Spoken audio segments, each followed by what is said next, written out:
इस टाइप के क्वेश्चन आपके सिलेक्शन को चौपट करते हैं। जब तक आप इस टाइप के क्वेश्चन नहीं लगाओगे, 3 से 4 मार्क्स का रेलवे ग्रुप डी और एनटीपीसी में पूछा जाता है। ये न्यूमेरिकल के क्वेश्चन है, मैं लेके आया हूँ। पसंद आए तो लाइक शेयर एंड सब्सक्राइब करना ना भूलें। और 10 में से अगर आपने 5 भी सही कर लिया तो मैं मानूंगा कि तैयारी अच्छी चल रही है, जहाँ भी आप 3-4 घंटे वीडियो देखते हो। 10 क्वेश्चन मैं इसमें लिया हूँ, ठीक है। चलिए, ये जो क्वेश्चन है पिछले वर्षों में ग्रुप डी में बहुत सारे स्टूडेंट को परेशान किया। मैंने तो भाई सब के सब बना दिए, मुझे पता था 3-4 मार्क्स के आता है ग्रुप डी में। देखिए, एक पोर्टर कूली जो है 12 केजी सामान उठाता है और उसे ज़मीन से 1.5 मीटर ऊपर अपने सिर पर रखता है। सामान पर उसके द्वारा किए गए कार्य की गणना करें। मतलब आपसे क्या पूछा है, वर्क पूछा है, ठीक है। इस टाइप के न्यूमेरिकल क्लास 10 के एनसीईआरटी और 9 में मिल जाएगा आपको, बट आपको उतना करना नहीं। 2-4-5 वीडियो में आप 5 मार्क्स सिक्योर कर सकते हो।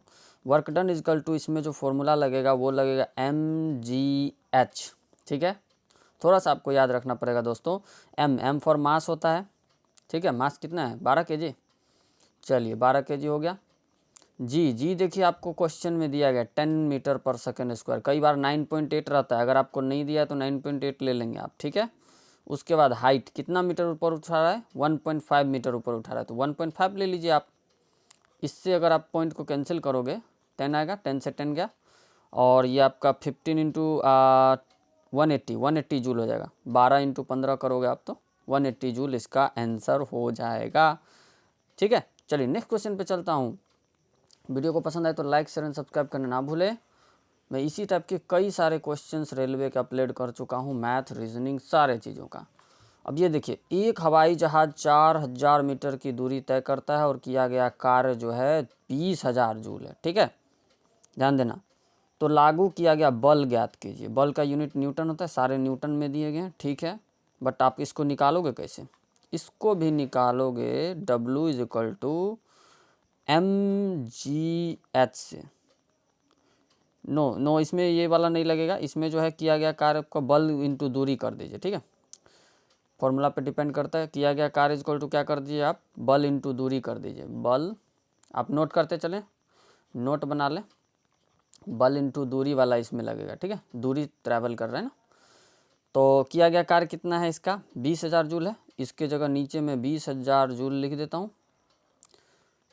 ठीक है। जूल जे कर दीजिए, नहीं भी करेंगे तो दिक्कत नहीं है। बल, तो बल ज्ञात करना है ना हमको, तो बल है नहीं तो फोर्स में रहने देता हूँ यहीं पे। दूरी कितनी क्या ट्रैवल कर रहा है वो, 4000 मीटर की। ध्यान से देखना आप लोग, बिल्कुल समझ में आ जाएगा आप लोग को। और 4000 से जब आप इस 20,000 को काटोगे तो कितने बार में कटेगा, 5 बार में कटेगा कि नहीं कटेगा। तो बल कितना लगेगा बताइए आप लोग, 5 न्यूटन का बल लगेगा कि नहीं लगेगा। बल का यूनिट न्यूटन होता है। नेक्स्ट क्वेश्चन पे चलता हूँ। ग्रुप डी में 3-4 मार्क्स से पूछे जाते हैं और एनटीपीसी में भी पूछा गया था, ठीक है। 3 नंबर जो क्वेश्चन है, ये क्वेश्चन, वीडियो पसंद आ रहा है तो लाइक शेयर एंड सब्सक्राइब कर अपने दोस्तों में। यही मिसलेनियस क्वेश्चन जो हैं आपके मेरिट में से आपको बाहर कर देते हैं। जो तेज स्टूडेंट मिसलेनियस पढ़ लेते हैं, आप लोग 5-6 घंटे एक ही साइंस के वीडियो देखते रहते हो, लेकिन देखिए इस टाइप के क्वेश्चन आपको किसी भी चैनल पर नहीं मिलेगा। 1 केजी की वस्तु को 10 मीटर की ऊंचाई तक उठाया जाता है, गुरुत्व बल द्वारा किया गया कार्य होगा डैश होगा। क्या बताया था मैंने क्वेश्चन नंबर 1 में, W is equal to mgh, बताया था कि नहीं बताया था। तो चलिए, गुरुत्व बल द्वारा किया गया कार्य आपसे पूछ रहा है ना, तो चलिए W इज इक्वल टू यहीं रहने दीजिए, W इज इक्वल टू रहने दीजिए। M फॉर मास, मास कितना है, 1 केजी है ना। चलिए 1 केजी, ठीक है। और G फॉर ग्रेविटी, ग्रेविटी देखिए यहाँ 9.8 दिया गया है, ठीक है। नहीं दिया रहेगा तो आप लोग 9.8 लेंगे।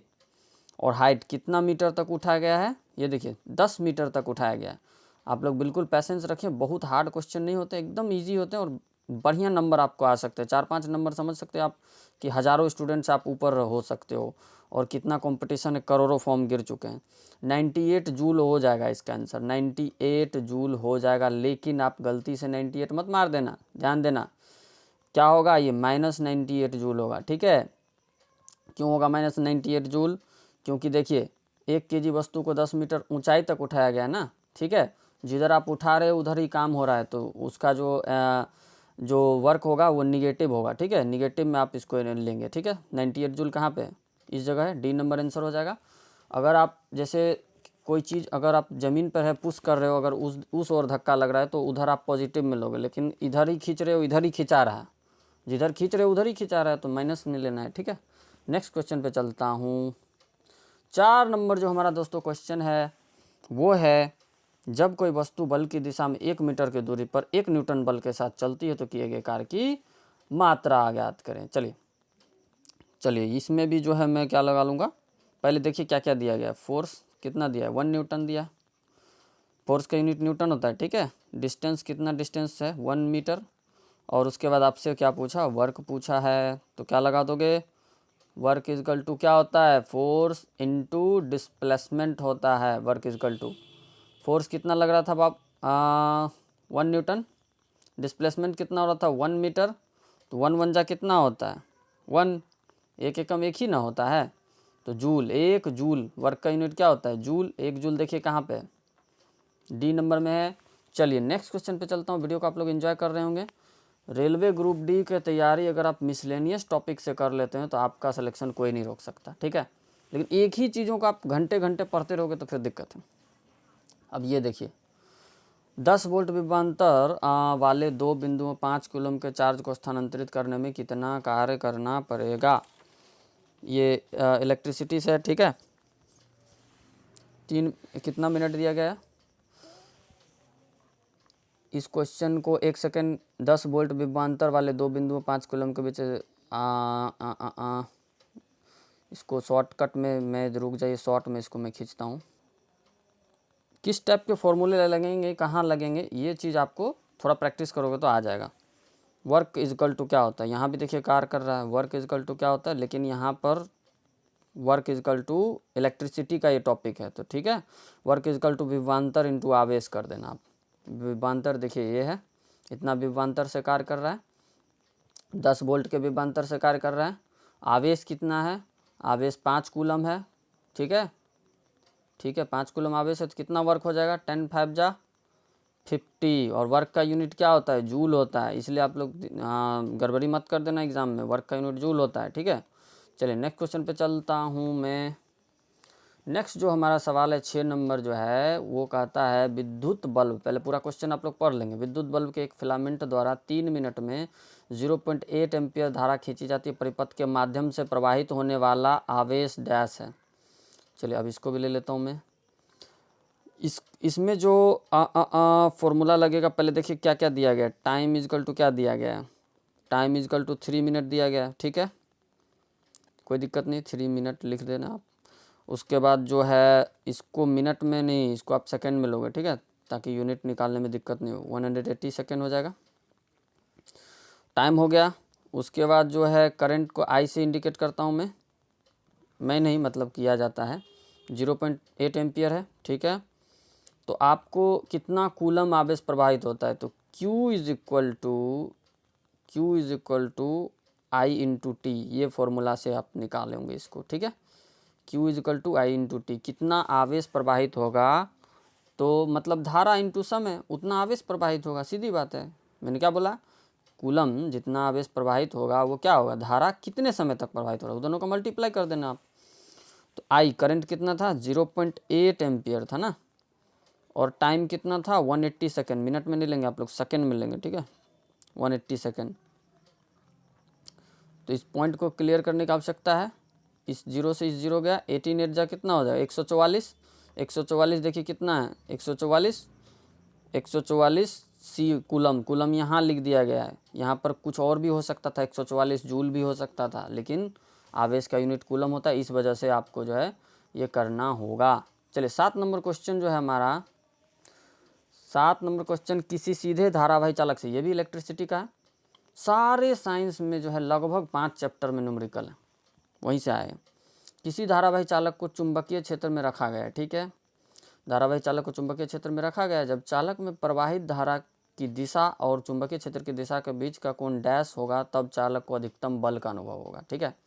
देखिए कभी भी चालक को बल का अनुभव कभी भी अधिकतम होगा, इसको आप ज्ञात करोगे sine 90 degree is equal to से, साइन थीटा का फॉर्मूला लगा लोगे, sine 90 degree is equal to क्या होता है 1 होता है, और साइन का 90 डिग्री पे सबसे ज़्यादा वैल्यू होता है, इसलिए कि 90 डिग्री होगा इसका आंसर। इसको आप डायरेक्टली भी याद कर सकते हो, इसमें कोई ये नहीं है, ठीक है। 90 डिग्री पे उसको ज़्यादा बल का अनुभव होता है। 8 नंबर जो क्वेश्चन है, प्रयुक्त चुंबकीय क्षेत्र चालक की गति और प्रेरित धारा की दिशाएं परस्पर, ये देखिए 2 बार पूछा गया ग्रुप डी में, ये देखिए पूछा गया ना, ठीक है। तो चलिए इसको देखिए, परस्पर एक दूसरे के सापेक्ष डैश दिशा पर हो, डैश डिग्री पर हो, तो फ्लेमिंग के दाएं हाथ का नियम का प्रयोग होता है। आपको पता है फ्लेमिंग के दाएं हाथ का नियम क्या कहता है। ये देखिए ये मिडिल फिंगर है, इस ढंग से मैं बना देता हूँ, और इसके एक सेकेंड, ये मिडिल फिंगर हो गया, ये अनामिका हो गया, ठीक है। और एक अंगूठा ये इस टाइप से नीचे रहता है, अगर आप बना के देखोगे तो देख सकते हो। और आप जब बनाओगे ना तो देखना 90 डिग्री एंगल पे ये सभी बनता है। कितने कितने डिग्री एंगल पे बनता है, 90 डिग्री पे एंगल बनता है, ठीक है। आप लगा लेना, क्लास 10 के एनसीईआरटी में है। ऐसा बनाओगे लेफ्ट हैंड रूल से। एक माध्यम जिसका अपवर्तन सूचकांक 1.5 है में प्रकाश की गति है। लीजिए आ गया न्यूमेरिकल। कितना न्यूमेरिकल, अगर आप लोग वीडियो को रिस्पॉन्स दोगे तो मैं फिर से न्यूमेरिकल बनाऊंगा, तो इससे क्या है कि आपका 4-5 नंबर कटेगा नहीं। एक माध्यम जिसका अपवर्तन सूचकांक 1.5 है में प्रकाश की गति, प्रकाश की गति निर्वात में कितनी होती है, 3 × 10⁸ मीटर पर सेकेंड होता है। लेकिन आपको क्या पूछा, माध्यम का अपवर्तनांक दे दिया।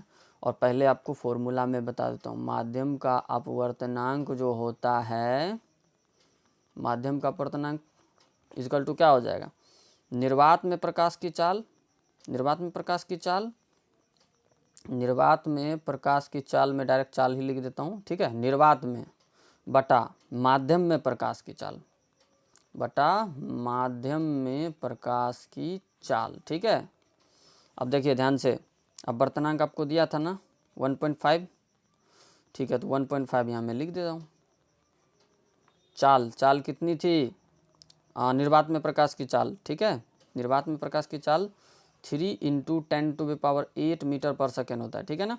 आपको क्या पूछा, में प्रकाश की गति डैश है, उस माध्यम में निकालना है ना, तो माध्यम में प्रकाश की गति निकाल लेंगे आप लोग। माध्यम को माध्यम लिख दीजिए, माध्यम में प्रकाश की चाल निकालना है, ठीक है। इस पॉइंट से इसको आप पूरा होगा तो नीचे 10 आएगा।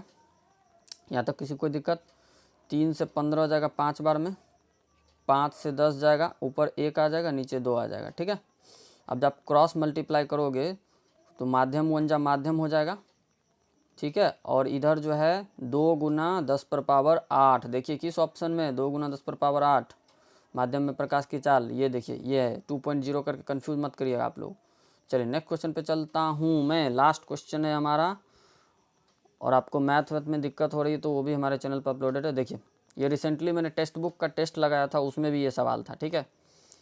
बहुत लेंदी बताया गया था, मैं सिंपल सा बताता हूँ। दर्पण के सूत्र के अनुसार गोलीय दर्पण की फोकस दूरी किसके बराबर होती है। देखिए मिरर फॉर्मूला क्या होता है, 1/f = 1/v, 1/v + 1/u होता है कि नहीं होता है, या 1/u + 1/v कर लो, जो करना है कर लो आप। पहले u ही कर लेता हूँ मैं, 1/v + 1/u, ठीक है। u जो है वस्तु से जो है सो दूरी होती है, और v जो है प्रतिबिंब की दूरी होती है। खैर अभी इस पर नहीं जाएंगे, अभी जो है इसका देखिए, इसका जब एलसीएम लोगे तो नीचे u × v होगा कि नहीं होगा, u × v होगा। फिर आप इसको जब इससे डिवाइड करोगे तो u डिवाइड हो जाएगा, v 1 जा v आ जाएगा ऊपर में, प्लस फिर इसको इससे डिवाइड करोगे तो v हो गया, v डिवाइड होके 1 हो गया, u 1 जा u हो जाएगा, ठीक है। 1/f = इधर ले लेता हूँ मैं फिर से। अब देखिए, अब आपको देखिए ऑप्शन में कंफ्यूज नहीं करना है कि फोकस u + v/u भी मत मार देना, ये 1/f है, 1/f है। आपको खाली फोकस दूरी पूछा है ना, फोकस दूरी के लिए ये f ऊपर चला जाएगा, तो ये भी एक दूसरे का उल्टा हो जाएगा ना, क्या हो जाएगा, एक दूसरे का उल्टा, तो u भी ऊपर जाएगा, और v + u बोलिए या u + v बोलिए, जो भी बोलना है वो नीचे आएगा, u भी ऊपर हो गया।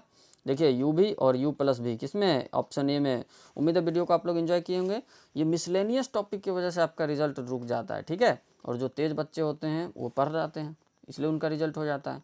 आप मिसलेनियस टॉपिक पर ध्यान दीजिए, 50 से ज़्यादा मार्क्स आपका बढ़ जाए, 70 तक आ जाए, इसी में आपका सिलेक्शन हो जाएगा। चलिए आप सभी को मेरा नमस्कार, वीडियो को यहीं समाप्त करता हूँ। मेरा NTPC प्री मेंस दोनों हो गया था, मेरे मेरिट में से मैं बाहर हो गया, ठीक है।